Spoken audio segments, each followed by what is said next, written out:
उफ, नमस्ते, प्रणाम।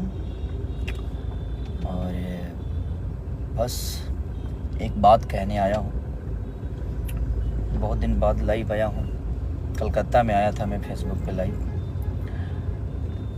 और ये मैं किसी गाने के लिए नहीं आया हूँ और ना ही किसी सिनेमा के लिए आया हूँ।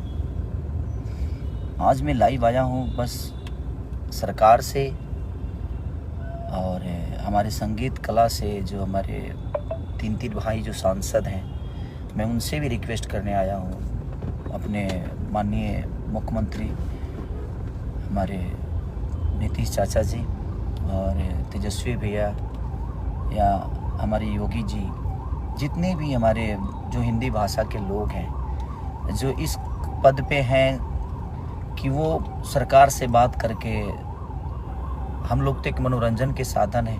हाँ, जहाँ तक पैसे कौड़ी की बात है, अगर हमसे मदद वहाँ चाहिए तो उसके लिए हम हमेशा आजीवन खड़े रहेंगे। जो हमारी सक्षमता है, जो हमारी संपूर्णता है कि जहाँ से हम हैं वहाँ से हम हमेशा खड़ा उतरेंगे। लेकिन जो तमिलनाडु में हमारे भाषा, हिंदी भाषा के लिए, लोगों के लिए हो रहा है, तो जो हिंदुस्तान का भाषा है, आज उसी हिंदुस्तान में हिंदी बोलने वालों पे इतनी बड़ी प्रतिबंध लग रही है, उनको मारा जा रहा है, काटा जा रहा है, जिसमें सबसे ज़्यादा संख्या हमारे यूपी बिहार के लोगों की है। तो मैं बस अपने जितने भी मेरे मनोज भैया, रवि भैया, दिनेश भैया, मैं सबसे प्रार्थना करता हूँ कि आप लोग प्लीज़, क्योंकि आप लोग सरकार में हैं, तो इस चीज़ को आप लोग जितना चाहेंगे तो इस सरकार से वो सरकार बात करके और हमारी हिंदी भाषा के लोगों के लिए और अपने यूपी बिहार करके खास करके लोगों की मदद हो सकती है। हमारे नीतीश चाचा माननीय मुख्यमंत्री हैं आप, और तेजस्वी भैया उप मुख्यमंत्री हैं। आप सबसे मैं रिक्वेस्ट करना चाहता हूँ कि प्लीज़ आप लोग चाहेंगे तो कम से कम ये जंग जो है बंद हो जाएगी, और उसका देन कहीं ना कहीं हम सभी हैं। क्योंकि अगर रोज़गार हमारे यूपी बिहार में इतनी होती तो शायद हमें दूसरे जगह जाने की ज़रूरत नहीं है। तो ये विषय नहीं है, बट धीरे धीरे सारी चीज़ें हो ही रही है और होगी। लेकिन अभी जो सिचुएशन है वो बहुत दयनीय है, बहुत निंदनीय है कि वो आज अपने ही देश में, अपने ही लोगों के द्वारा हिंदी बोलने पे इतनी प्रतिबंध है कि आप हिंदी बोलेंगे तो शायद उसके लिए आपको मारा जाएगा, काटा जाएगा। तो मैं सबसे, जो भी सरकार में है, उनसे रिक्वेस्ट कर रहा हूँ कि प्लीज़ आप लोग थोड़ा सा अगर ध्यान देंगे, क्योंकि आज आप लोगों को भी इस जनता ने ही बनाया है और यही जनता आज पीटी जा रही है।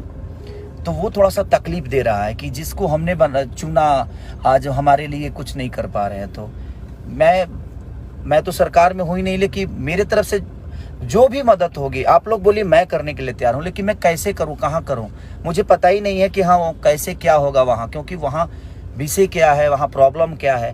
क्योंकि वो सरकार में जो है वो सरकार के लोग ही जान सकते हैं, और जो कानून जानते हैं भाई। हम तो एक संगीत के आदमी हैं, लेकिन हम अपने शरीर से और अपने पैसे से यही मदद कर सकते हैं, लेकिन हम कहाँ करें वो समझ में नहीं आ रहा है। तो आप लोग को लगता है तो आप प्लीज़ हमें बताइए कि कैसे हमें मदद करना चाहिए, क्योंकि वहाँ हमारा कोई नहीं है, वहाँ मेरा कोई से बात नहीं होती है। मैं सरकार में सरकार के हिसाब से मैं हूँ नहीं, मैं एक गायक हूँ या मैं एक एक्टर हूँ।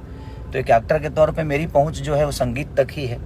और हाँ, बिहार में चीज़ें होती, यूपी में होती तो मैं समझ सकता था कि वहाँ पे मेरे अपने लोग हैं और वहाँ मैं अपनी चीज़ों को पहुँचा सकता था, लोगों का हेल्प कर सकता था। इनकेस की दिल्ली तक, दिल्ली, कलकत्ता, यहाँ भी लोग हमारे अपने हैं, मुंबई हैं। तो जहाँ पे हैं वहाँ पे हम सक्षम हैं, जो वहाँ पे किसी की मदद मुझे नहीं लेनी पड़ेगी। लेकिन जहाँ पे मेरे लोग नहीं हैं, जहाँ पे हम कभी गए नहीं, तो तमिलनाडु में जो भी चीज़ें हो रही है, मैं सरकार से रिक्वेस्ट कर रहा हूँ, अपने बिहार सरकार से, यूपी के सरकार से, कि प्लीज़ आप लोग थोड़ा सा आगे आकर अब उन भाइयों का रक्षा प्लीज़ आप सब करिए।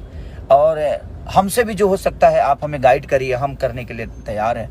क्योंकि जिन्होंने हमें भी बनाया और आप सबको भी बनाया, ये सरकार अगर बनी है, चाहे यूपी की सरकार हो या बिहार की हो, ये कहीं ना कहीं हमारी जनता के बदौलत बनी है। उन्होंने आप सबको चुना और आज वही पीटे जा रहे हैं और अपने ही देश में पीटे जा रहे हैं। तो इस पे मुझे लगता है कि ये संगीत से और एक इंसानियत से बढ़ की चीज़ें है कि हमें लगता है कि एक इंसान होने के नाते हम सबको आगे आकर और इस मुद्दे पे बात करनी चाहिए, और जो भी प्रॉब्लम में है उनका हेल्प करना चाहिए।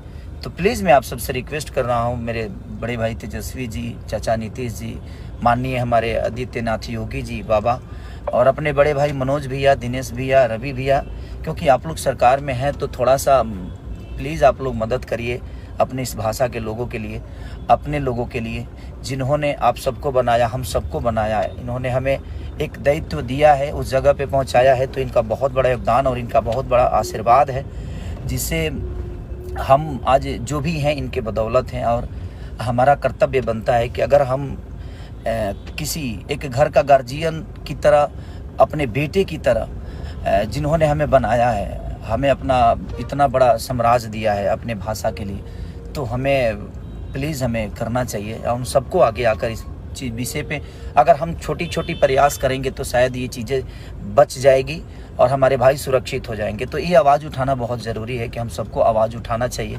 और जितना मदद हो सके हम सब एक दूसरे से मिल के करना चाहिए। हाँ, जहाँ संपर्क आपका है वहाँ आप हमें बोलिए, हम आते हैं। जहाँ संपर्क मेरा होगा वहाँ पे मैं खड़ा हूँगा और आपको बुलाऊँगा कि भैया हाँ, यहाँ मदद हो सकती है, यहाँ पे हमारे से अपने लोग हैं। तो मेरा ऐसा कुछ है ही नहीं वहाँ पे। तो मैं प्लीज़ जिसका भी संबंध है प्लीज़ आप लोग बताइए ताकि हम मदद कर सकें। हमसे जितना हो सकता है मैं कोशिश करूँगा।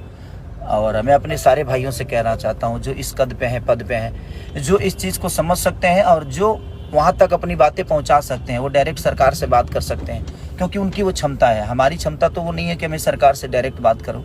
और हाँ, जहाँ मेरी है क्षमता, मैं अभी अपने बड़े भाई मंत्री माननीय जितेंद्र भैया को भी मैंने कॉल किया था कि भैया आप लोग प्लीज़ इस पे, और वो बहुत सक्रिय है, बोल रहे हैं कि हाँ भाई हम लोग आगे कर रहे हैं, चल रहे हैं। तो मेरा संबंध जिससे है मैं कोशिश कर रहा हूँ कि उनसे अपनी बातें कर रहा हूँ। तो प्लीज़ आप लोग भी जहाँ भी हैं, जैसे भी हैं, जितना भी हैं, तो ये जो हो रहा है वो ठीक नहीं हो रहा है। तो प्लीज़ आप लोग थोड़ा सा कोशिश करिए कि ये चीज़ें दोबारा ना हो। और अपने देश में रह के भी अगर अपने भाषा के बोलने पे प्रॉब्लम है तो फिर उसके लिए मैं क्या बोलूँ, कैसे बोलूँ, राजनीति मुद्दा है क्या है नहीं पता मुझे, लेकिन वो मानसिकता कितनी घटिया है जो अपने राज्य में भी, अपने देश में भी हम अपनी चीज़ों को नहीं बोल सकते। अब हम बिहार में रह के भोजपुरी नहीं बोलेंगे तो क्या बोलेंगे भाई, हमारा राज्य है वो। और हम इंडिया में रह के हिंदी नहीं बोलेंगे तो हम क्या बोलेंगे। अब अंग्रेजी तो बोल नहीं सकते हम, क्योंकि हमारा राष्ट्रभाषा है। तो राष्ट्रभाषा बोलने पर भी प्रतिबंध है, तो ये तो समझ नहीं पा रहा हूँ मैं। बट अब क्या है मुद्दा नहीं पता मुझे, ये मुद्दा क्यों उठा है, बट मुझे दुख हो रहा है। मैं दो दिन से देख रहा हूँ ये मुद्दा को कि हो सकता है सुलझ जाए, लेकिन मुझे लगा कि नहीं, मुझे बोलना ज़रूर चाहिए, ताकि हम सब मिलकर बोलेंगे, हम सब मिलकर कहेंगे तो शायद ये बातें लोगों तक पहुँचे और बड़ी लोगों तक पहुँचे, और पहुँचेगी तो शायद इस पर जल्दी एक्शन होगा। तो प्लीज़ मैं सबसे रिक्वेस्ट करना चाहता हूँ, जो भी हमारे मुख्यमंत्री हैं बिहार के, यूपी के, सबको मैं बोलना चाहता हूँ कि प्लीज़ आप लोग ज़रूर इस पर, ये सीरियस है और ये सीरियस है और ये बहुत ज़रूरी है कि जब हमारे लोग ही नहीं रहेंगे तो हम कहाँ रहेंगे। तो पहले उनको बचाना बहुत ज़रूरी है। थैंक यू सो मच कि और जो भी है आप प्लीज़ शेयर करिए ताकि ये चीज़ें बाकी लोगों तक पहुँचे, और पहुँचे तो शायद इस पे एक्शन बहुत जल्दी ले। Thank you so much.